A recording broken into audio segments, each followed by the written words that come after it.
Hello guys! Welcome back to my channel! Alright, may buying spree pong nangyayari sa DMCI Holdings. Dapat ba sundan natin? Bibili din ba tayo? Stay tuned!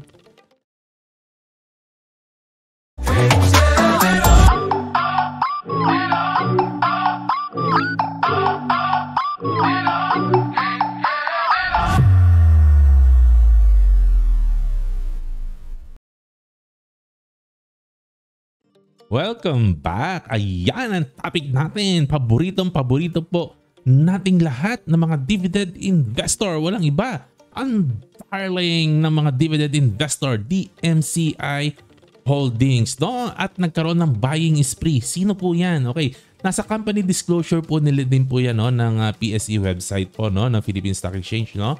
Pero tingnan lang po natin sa billionario.com yung balita, no?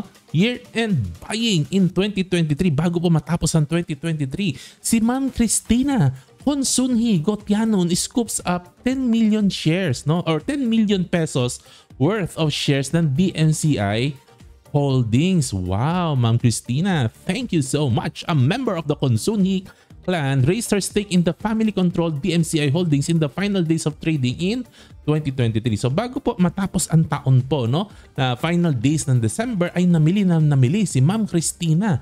Okay, no? At sa hindi po familiar po, no, ang Consunji po, family po ng Consunji, ang majority shareholder po talaga ng DMCI Holdings. Sila po ang family sa likod po nito. Alam naman po natin, no, karamihan naman po ng publicly listed company sa Pilipinas, may isang pamilya po sa likod po niyan. Sa DMCI po, it's the Consunji clan, no? And DMCI Director and Assistant Treasurer Maria Cristina Gotianon bought a total of 1 million shares. Ang dami, no? Medyo madami-dami po ito.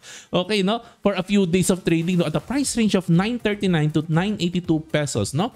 On December 28 and 29. So 1 million shares, no? At around almost 10 pesos po, no? So siguro dagdag mo na yung broker's fee dito, around 10 million po siguro, no, ang nagastos ni Ma'am Cristina, no? So medyo marami-rami, no?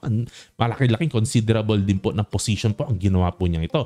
DMCI reached a 4-year peak at 1271 in early 2023. Kasi po noong 2024 po, no, alam naman po natin, no, nag-peak po ang price ng coal, no? Kaya mataas po nung nag-start ang 2023, mahal po ang DMCI, medyo tumaas po siya at medyo bumaba po ng konti ang coal prices, no? Malaking part po ito ng business ng DMCI. So dahil bumaba po ang coal prices, medyo po nagting po ng konti, bumaba po ng konti at mukhang ginrab na opportunity ni Ma'am Cristina po, no, Maria Cristina. Ang dip po na ito, buy in the dip. Nag-buy in the dip po si Ma'am Maria Cristina, no? At marami po siyang pinamili na shares ng DMCI, no? Okay, she owns a total of 155 million shares. Wow, valued at 1.54 billion pesos. Grabe po, no? Making her the second largest shareholder among her siblings. Pangalawa siya, surpassed only by billionario sa Mr. Sid Consunji, no, whose shares are valued at 1.8 billion pesos, no? At ito po, tiningnan ko lang po sa PSE po, no, yung disclosure po nila. Nandun po yung PDF. So nakalagay po dito, ini-spread out po niya, no, sa 2 araw at marami po siyang orders, no, na ginawa po, no, sa buong 2 araw po na ito, no. Okay, so i-explain ko lang po ng konti kasi po syempre sa trabaho ko po, mga kliyente po namin, mga ano rin po mga asset management firms, malalaki po sila umorder talaga, malalaki po, no. So pag nakakita po kayo ng ganito, no, yung around 10 million pesos po, maliit lang po na halaga po yan. Pero po sa Philippine market po kasi, lalo-lalo na isang stock lang yung bibilin po ninyo, medyo malaki po ang 10 million pesos na budget, no? Malaking budget po yan. Kaya kailangan po siyang i-spread out sa hindi po familiar, no, sa pagte-trading po, no? Kasi ang malaking order po na ganito, whale order na po. Sa size po ng Philippine Stock Exchange, medyo whale order na po yan, no? So kung ibabagsak mo lang yan ng isang bagsak, isang order lang, ibinagsak mo isang araw siyang umaga, aangat po ang presyo po. So aangat ng presyo, buyer ka, ayaw mong bumili ng mahal. So para hindi masyadong pumalo at mabili mo na mas mura ang shares, i-spread out mo siya para hindi ka maamoy. Hindi ka maamoy ng ibang trader na may whale order na pumapasok. So dahan-dahan mo lang ito, iunti-unti mo lang sa maghapon yan, no? At maaari pa spread out mo ito into several days yung order mo para hindi ka maamoy na ibang trader at hindi po masyadong pumalo sa market ang price, no? At mabili mo na mura kasi buyer ka. Gusto mo mabili ng mura. Ganun po 'yun, no? Ganun po ang logic po, no? Kaya mapapansin niyo ang dami ng transaction dito sa disclosure po niya, no? Ayan, all right. So, tingnan po natin, 9.99 po siya ngayon, no? Pero kung titingnan po natin yung 1 year na trend niya ay hindi po natin mawari kung ano trend po nito. Hindi natin mawari saan siya papunta, no? Parang gusto niya umangat ng konti, pero lilipad na ba to? We don't know, no? Hindi natin alam po, no? Pero napakagandang balita po ito. Ito pong insider buying po na to. Napakaganda po nito. Yung buyback po, buyback ng share at ito pong insider buying po ng management. Napakagandang signal po yan para po sa atin. Ma-boost po ang confidence po natin na bumili tayo ng maraming share. Kasi unang-una po, sign po ito ng undervaluation. Sign po ito na undervalued po ang company po, no? Kasi po, kaya po ito binibili, no? Ano, tanga-tanga ba? Ito mga insider na to, lalo na mga consunhikal, tanga-tanga ba yan? Nabibili sila, alam nila na overpriced. Hindi po, no? Naniniwala sila na underappreciated po ang company po nila. Kaya ginagrab nila yung opportunity to buy more shares ng kanila pong stock, no? Bumibili pa po sila kasi may naniniwala pa sila na medyo mura pa rin po ito. How much cheap we don't know, no? Kasi of course ang hirap din po nung sitwasyon ng coal pricing, pero sa tingin ko po, no, maganda-ganda pa rin po ito, no? Maganda-gandang pasukin pa rin po ito, no? Pangalawa po, syempre nagkakaroon tayo ng confidence, no? May confidence po yung management sa company, no? Aminin na po natin, management po ang may pinakamalalim na knowledge po sa isa pong kumpanya. Sila po ang nagpapatakbo nito. Araw-araw po, sila po ang may kausap sa kliyente, may kausap sa supplier, sila po ang nagpapatakbo sa negosyo. Alam na alam po nilang pasikot-sikot po nito. At hindi po natin matatalo ang utak po nila. Kaya kung binibili po nila yung company po nila, napakagandang sign po ito, no? Plus, ito po yan eh.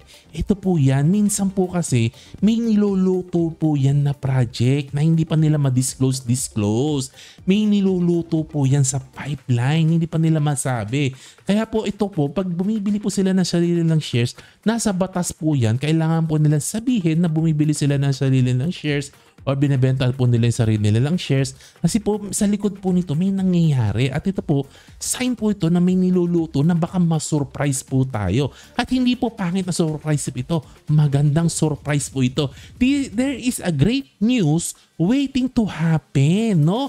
Na maaari po, may future driver po, may future growth driver. Baka po ganon. No? Okay, medyo January 3 po ito, no? Anong tiningnan ko po kanina, January 8. May balita ba January 8? Meron, no? Ito nga po, nakita ko po, no, sa January 8 na ito po, may mga konting project po sila, nasa renewable na po sila ngayon, no? So isa lang po ito at hindi po natin alam. Baka marami po ito niluluto, no, sa likod. May mga maneuvering sila, may mga deals sila na inaayos na hindi pa tapos, no? Kaya talagang napakaganda pong sign po ito, no? And yung mga deals po kasi nito, mga business po na ito, it takes months or even years bago po talaga maluto itong mabuti. Kaya maganda, kaya ito po mga may-ari po na ito, itong mga konsuni, pumoposisyon na po sila habang niluluto nila yung project po nila. Kaya ito po, magandang signal ito na baka kailangan din natin pumosisyon, no? Para pagluto na, ay kakain na po tayo ng maraming dividends, no? Ayan. Ako po personally, gustong-gusto po, I love the Consunhi, no? Mahal na mahal po.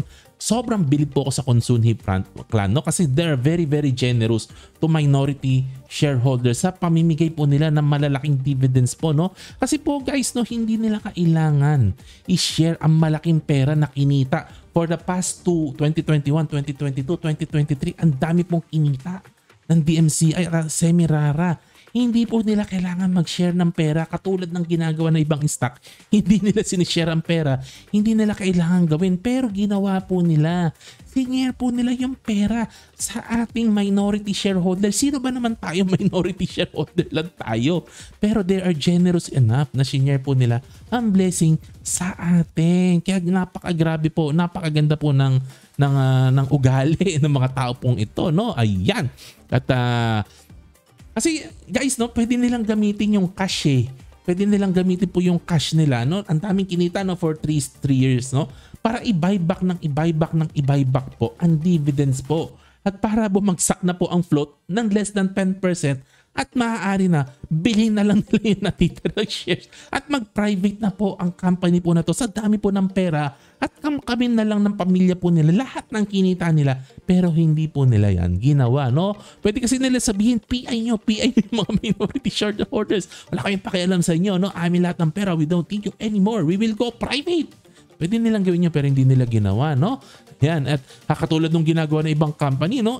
Nag-private sila and anong iniisip na, kung kailangan, wala, hindi na namin kayo kailangan, private kami. Ngayon, kung kailangan namin ng additional pera, kailangan na naman ng more funding sa future, di mag-IPO na lang kami ng subsidiary namin, ganon. Pero hindi po nila ginawa, no? So very sobrang saludo po tayo, no, sa Consunji clan, no? Sobrang love po natin yan, no? Hindi nila ginawa, no? Speaks volume talaga sa ugali ng Consunji.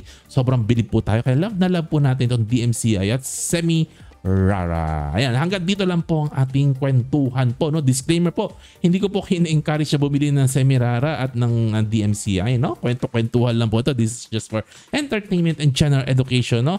At do your own research, no, before po you make any investing decision, no? Wala po akong pinopromote po dito. Bahala po kayo sa buhay po ninyo, no? Like, subscribe, share, notification bell, comment lang po tayo, kwentuhan po tayo ulit. Alright, salamat po sa Lord for another video. To God be the glory. Happy investing po sa inyong lahat. God bless. Bye-bye.